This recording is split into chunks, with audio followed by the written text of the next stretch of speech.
Hi guys, welcome back with me again in this channel. On today's video, I'm going to show you how you can create a Google Sheets shortcut in the desktop.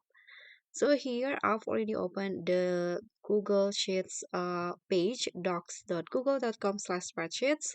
So what you need to do is just select the file that you want to create its shortcut. For example, I'm going to just open this schedule sheet.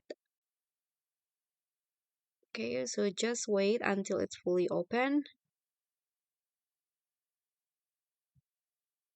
So after the file is open like this, what you need to do is just click on the three dots icon at the top right corner on your Google Chrome or on your browser.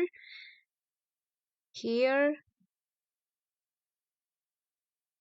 let's scroll down and find the more tools option. And so you need to go to the save and share options here, and there will be a pop-up here. Then just click on the create shortcut option, click on that. Here if you want to create shortcut, you can rename the name of the file. So for example, I'm going to just name it daily schedule, and after that just click on create, and let's see on the desktop if whether the shortcut is there. As you can see, the shortcut has been created. And just like that, thank you so much for watching. Don't forget to like, comment, and subscribe, and also click on the thanks.